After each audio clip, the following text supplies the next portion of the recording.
Hi, Bruce from Safiery, and we're going to do a full walkthrough here on Pete McAulay's Dmax here. And we just start off here by saying that Pete wanted the all-electric kitchen, so we just start off with this.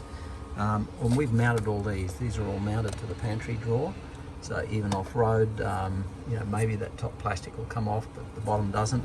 This is also mounted on. You can see I'm shaking the whole thing. And then on this side, we'll come back to the double induction. This side we've got the air fryer. Now the big advantage of the air fryer, if you have a look at this, you can see how I can dial up minutes, time.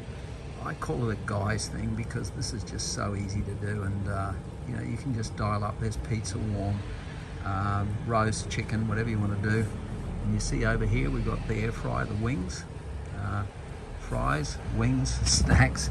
And you just put them in there, and we just press that button there, and off it goes. So the air fryer is really just such a winner. Now here's the double induction boiling its head off here, open underneath, so quite good for from a ventilation point of view. The drawer is behind here. Yes, that is negative. That does have to come off and go up there, or go onto a table to get access to the pantry drawer in here. But hopefully everything's come out. The pantry drawer will pull on top of the cooktop, and so I've got that boiling away to take the batteries down a bit. You would have seen that we inserted this into the lid to get more space. Putting a return down here with the display in here meant that we couldn't get access to batteries. Master on off isolator here, mega fuse here. And then that's the switch for Scotty up here, and then we've got all the fuses. So from here Pete can get access. The fuses here, if they blow, are all LED lit. He can see the 4G GPS, which you can see they're winking away, and he can even get his hand in. There's the solar breaker there, and the RCBOs are at the top there, and they're all labelled. They're labelled AC out, AC in at the back there. So it's quite easy to get access to that. Now these batteries are secure. Down the bottom at the top here, though I won't move, I can shake the whole truck as I try to move them, and there's 400 amp hours in here. And as we've said in our posts, in this case there's very limited room, and so we've got maximum amount of solar, and we've got Scotty up there. So we've shown before, so there's the solar up there now. It's the 400 watt panel on top of the Campking Industries rooftop tent. We've mounted it forward so that there's less weight on the gas struts. See, that makes no difference, no impact at all to the gas struts in terms of lifting. And the other advantage in facing forward, it means that the wind is going to go off at a slight tangent up in the air. So there's no lift underneath the panels. And right now we're doing 270 watts. It's not angled perfectly with the sun, but 400 watts. This morning we got a little bit more than that. The panels have got hot. And then we've got a Scotty all the way in the back there. So we're going to start up in a minute and just show you what we're going to pull out of that. So let's have a look at that now. Okay, thanks, Kev. So you can see when we start up, we put 1300 watts into the engine. There we've got now just over 2000 watts, and it'll actually go up higher than that. Now Pete's got the 4G modem here, and so I'll bring up on the screen now so you can see.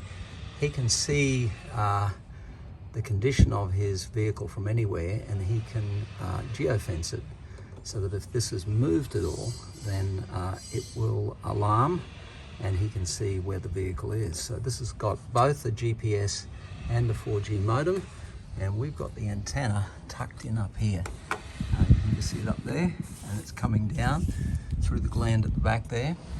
This whole unit can also jack off, so you can see in there that we've got Amphenol connectors, two big red positives and a negative there, and a Deutsch plug on the temp sensor to the alternator. So they can be pulled out, and the entire canopy here can be lifted off the tray and totally isolated from an electrical point of view. Scotty's in the canopy, so Scotty won't run when it's pulled off. Doesn't affect the alternator, it doesn't affect anything else in the truck. And this can actually still be running. So he could actually run that fridge on 240 when it's pulled off, and or run it on the batteries when it's pulled off, and it will continue to operate. So it's quite a neat package. Now let's just go for a walk here around to the back and climb up the ladder here into the rooftop tent. And let's have a look. Nice amount of space up here, and it's actually quite cool up here.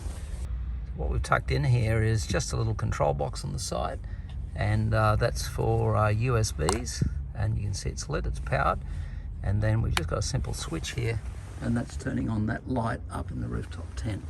So yeah, Pete just has to turn that on and off. This is always on, so that he can lights off and phone can be plugged in, and then that just sits down on the side of the mattress there. It works quite well. So I think for two people, this is quite a cozy setup. Full electric kitchen, rooftop tent. I think I could travel around Australia like this.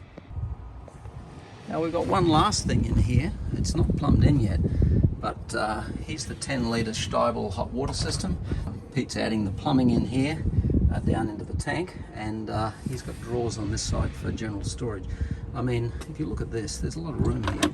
So you've got these two large drawers in here that he's got kitted out. You've got all this space on the back here, tons of space here, and you've got drawers on here.